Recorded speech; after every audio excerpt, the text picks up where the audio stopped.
عليكم ورحمة الله وبركاته. الحمد لله رب العالمين والعاقبة للمتقين والصلاة والسلام على نبي المرسلين وعلى آله وصحبه أجمعين. أعوذ بالله من الشيطان الرجيم بفضل بسم الله الرحمن الرحيم. ربنا إننا آمنا فاغفر لنا ذنوبنا وقنا عذاب النار. எங்கள் இறைவா, நாங்கள் உன்னையே ஈமான் கொண்டுள்ளோம், எனவே எங்கள் பாவங்களை மன்னிப்பாயாக. வக்கினா அதாபன்னார், நரக நெருப்பின் வேதனையை விட்டு எங்களை பாதுகாப்பாயாக. கண்ணியத்திற்குரிய அல்லாஹ்வின் நல்லடியார்களே, சகோதரர்களே, அல்லாஹ்வின் மீது நான் நம்பிக்கை கொண்டேன் என்பதாக வார்த்தை அளவில் நாம் சொல்வதை விட அல்லாஹ் எதை நம்மிடத்திலிருந்து விரும்புகிறான் என்று சொன்னால் அதில் உறுதியாக இருப்பதையே அல்லாஹ் விரும்புகின்றான். அதுதான் நாயகம் ஸல்லல்லாஹு அலைஹி வஸல்லம் அவங்க சொல்றாங்க, உள்ளத்தால் உறுதி கொண்டு நாவால் நீங்கள் அதை உறுதிப்படுத்தணும். வெறும் வார்த்தை அளவுல நான் ஒரு இறை நம்பிக்கையாளன், நான் என்னுடைய இறைவனுக்கு கட்டுப்பட்டவன் என்பதாக வார்த்தை அளவுல நாம சொல்லிட்டு, ஆனால் அதை செயல்ல அந்த இறை நம்பிக்கையான இந்த செயல்பாடுகள் இல்லை அப்படின்னு சொன்னா அந்த ஈமான், அந்த இறை நம்பிக்கை பொய்யானதாக போயிடும். அதனாலதான் ஈமான் கொள்வதை விட அதில் உறுதியாக இருப்பதையே அல்லாஹ் விரும்புறான். அந்த உறுதி எங்க வரும் அப்படின்னு சொன்னா, இந்த உலக வாழ்க்கையில நாம் சந்திக்கக்கூடிய வாழ்வாதாரங்கள்ல, நாம் சம்பாதிக்கக்கூடிய பொருளாதாரங்கள்ல, எல்லா இடத்திலும் இறை நம்பிக்கையினுடைய அந்த செயல்பாடுகள் வர வேண்டும் என்பதை பெருமானார் ஸல்லல்லாஹு அலைஹி வஸல்லம் அவர்கள் சொல்லி காண்பிக்கின்றார்கள். அல்லாஹ் தன்னுடைய திருமறையில ஒரு விஷயத்தை பற்றி பேசுகின்றான். அல்லஹாக்கும் முத்தகாசுரு ஹத்தா ஜுருத்துமுல் மகாபீர். அல்லாஹ் தன்னுடைய திருமறையில சொல்றான், நீங்கள் மன்னரையை சந்திக்கும் வரை செல்வத்தை அதிகமாக ஆக்க வேண்டும் என்று சொல்லக்கூடிய பேராசை அல்லாஹுவை விட்டு உங்களை பராக்காக ஆக்கிவிட்டது. அல்லாஹுவை விட்டு உங்களுடைய முகத்தை பணத்தின் பக்கம், பணத்தின் மீது நீங்கள் வைத்துள்ள அந்த பேராசை உங்களை அல்லாஹ்வின் பக்கம் நீங்கள் செல்வதை விட்டு உங்களை திருப்பி விட்டது என்பதாக எல்லாம் வல்ல இறைவன் தன்னுடைய திருமறையிலே சொல்லி காண்பிக்கின்றார். அப்போ பேராசையை பற்றி அல்லாஹ் இந்த வசனத்துல பேசுறான். ஆசை கொள்வது என்பது வேறு, ஆனால் பேராசை கொள்வது என்ன நிலைமையில கொண்டு போய் விட்டுரும் அப்படின்னு சொன்னா, அதிலும் அல்லாஹ் குறிப்பாக எதை சொல்கிறான் என்று சொன்னால், பணம் சேர்க்கணும், பொருளாதாரத்தை சேர்க்கணும், நிறைய பணம் சம்பாதிக்கணும். இந்த எண்ணத்தின் காரணமாக என்ன ஆயிடும் அப்படின்னு சொன்னா, என்னுடைய சிந்தனையை விட்டு நீங்க திசை திரும்பி போயிடுவீங்க.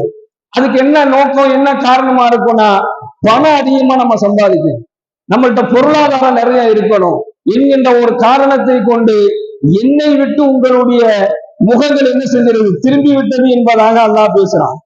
பெருமானார் ஸல்லல்லாஹு அலைஹி வஸல்லம் அவங்க சொல்றாங்க, தங்கம் நிறைந்த ஒரு பள்ளத்தாக்க மனிதனுக்கு கொண்டு போய் கொடுத்தாலும் அவன் ஒண்ணு என்ன செய்வானா, ஒண்ணு இருக்குது ஆனா இன்னும் ஒண்ணு இருந்தா நல்லா இருக்கும் என்பதாக சொல்லுவான்.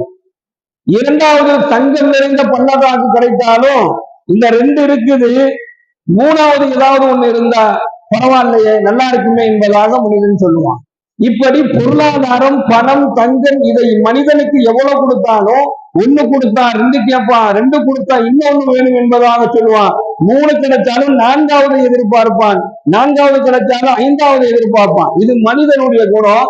இந்த மாதிரி ஆட்களுக்கு என்ன முடிவு அப்படின்னு சொன்னா, ஸல்லல்லாஹு அலைஹி வஸல்லம் சொல்றாங்க, மௌத்தானதுக்கு பின்னாடி, அந்த ஆள் மௌத்தானதுக்கு பின்னாடி கபருல கொண்டு போய் அடக்கம் செய்யும் பொழுது அங்கு போடக்கூடிய மண்ணை தவிர வேறு எதுவுமே அவனுடைய ஆசையை நிரப்பி விடாது என்பதாக நபிகள் நாயகம் ஸல்லல்லாஹு அலைஹி வஸல்லம் அவர்கள் சொல்லி காண்பிக்கின்றார்கள்.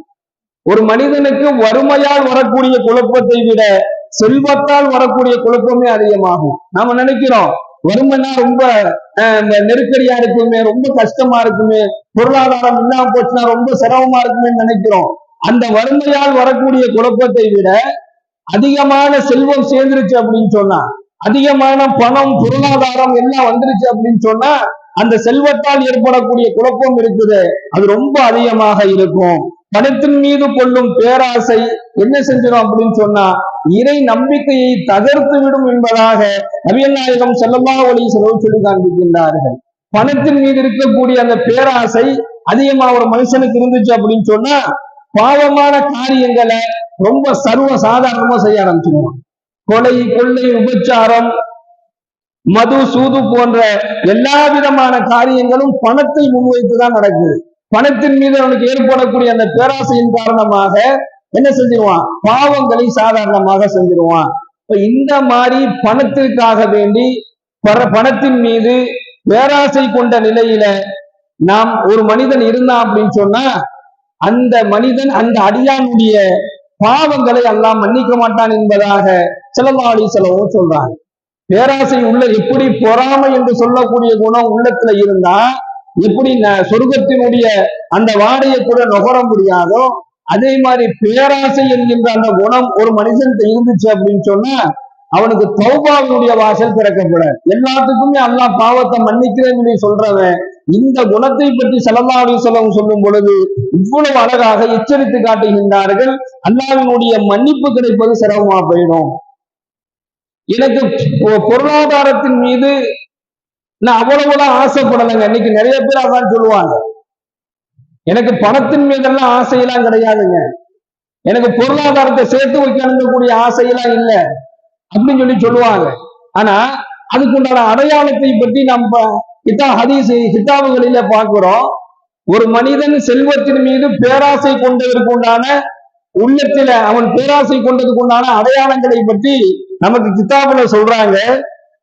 என்னென்ன அடையாளம்னு அவருக்கு நம்ம பார்க்க முடியும் அப்படின்னு சொன்னா அதுல முதலாவது விஷயம், தனது செல்வத்தை கணக்கீடு செய்து ஜக்காத் கொடுக்க மாட்டார். தன்னுடைய செல்வத்தை கணக்கீடு செய்து ஜக்காத் கொடுக்க மாட்டார். இன்னைக்கு இஸ்லாம் நமக்கு சொல்லித் தரக்கூடிய ஒரு முக்கியமான சட்டம் என்ன அப்படின்னு சொன்னா வருடத்திற்கு ஒரு முறை, அதை ரமலான் மாதமாக கொண்டு வரோம். வருடத்திற்கு ஒரு முறை உங்களுடைய செல்வங்களை நீங்க ஒரு கணக்கு போடணும்.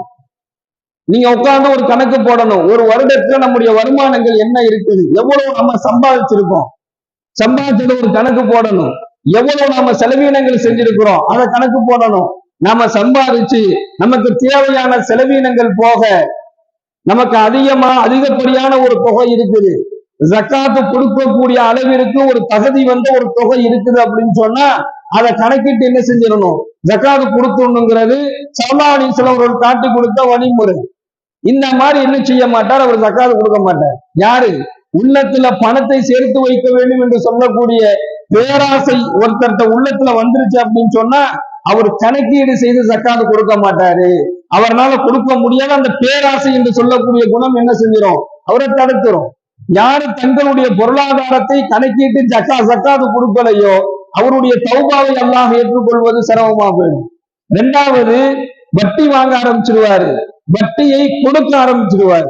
வட்டி கொடுப்பதும் வட்டி வாங்குவதும் என்ன செஞ்சிடும், பணத்தின் மீது இருக்கக்கூடிய பேராசை என்பதாக சொல்லுகின்றார்கள். மூணாவது, பெண்களுக்கு தாய்மார்களுக்கு சொல்லப்படுகிறது, அவர்களுடைய தங்க நகைகளுக்கு உண்டான ஜக்காத்தை அவங்க கொடுக்க மாட்டாங்க. அதுக்கு என்ன காரணமா இருக்கும்னா பணத்தின் மீது அவங்க கொண்டிருக்கக்கூடிய பேராசை.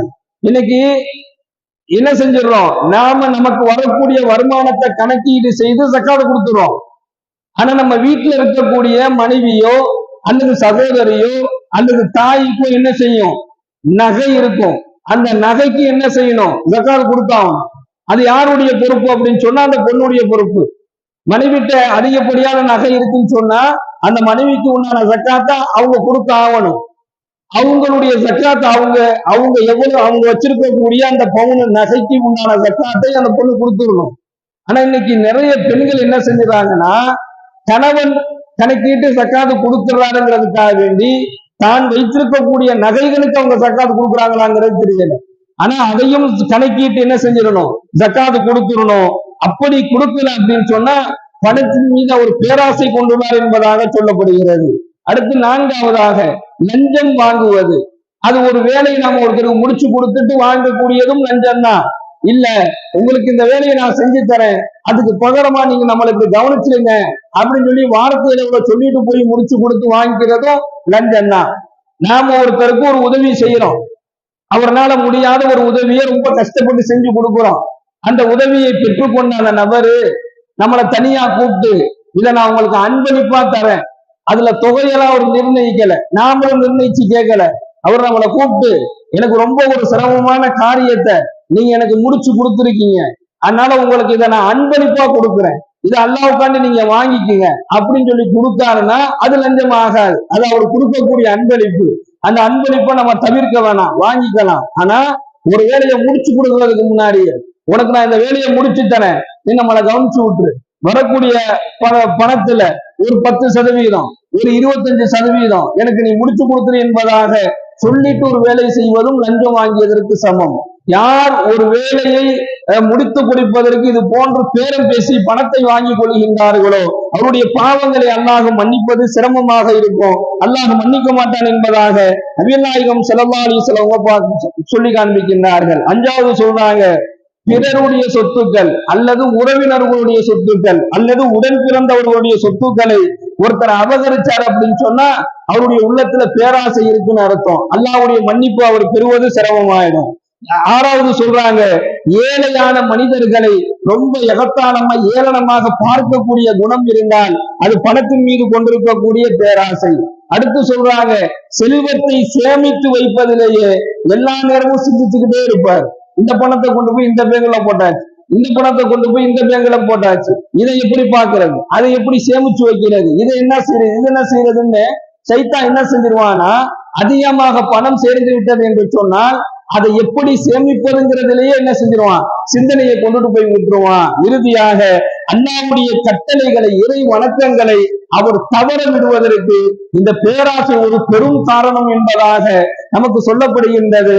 எனவே கண்ணியமிக்க அல்லாஹ்வின் நல்லடியார்களே, சகோதரர்களே, பேராசை என்பது அல்லாஹ்விற்கு மிகவும் பிடிக்காத ஒரு குணம் என்பதாக ஸல்லல்லாஹு அலைஹி வஸல்லம் அவர்கள் சொல்லி காண்பிக்கின்றார்கள். அந்த பேராசை ஒரு மனிதனுக்கு இருந்துச்சுன்னு சொன்னா இந்த உலகத்துல எதன் மீதெல்லாம் அவன் பேராசை கொள்றானோ அதெல்லாம் அவன் அடைஞ்சுக்க முடியாது. இறுதியாக அவனுடைய கபரில் வைக்கக்கூடிய அந்த கபருடைய மண்ணு தான் அவனுடைய வயிற்றை நிரப்பும் என்பதாக ஸல்லல்லாஹு அலைஹி வஸல்லம் எச்சரித்து காட்டுகின்றார்கள். எனவே அல்லாஹ் விரும்பாத, அல்லாஹ்வுடைய தூதரும் விரும்பாத இந்த பேராசை என்று சொல்லக்கூடிய குணத்தை விட்டு அல்லாஹ் நம்மை பாதுகாப்பானாக, நம் சந்ததிகளை பாதுகாப்பானாக. எல்லாம் வல்ல இறைவன் நமக்கு சிறந்த மன்னிப்பையும் நரக நெருப்பினுடைய வேதனையை விட்டும் அல்லாஹ் நம்மை நம்முடைய குடும்பத்தார்களையும் பாதுகாப்பானாக. வாயில்லாவானா அல்ஹம்துலில்லாஹி ரப்பில் ஆலமீன். அஸ்ஸலாமு அலைக்கும் வரஹ்மத்துல்லாஹி வபரகாத்துஹு.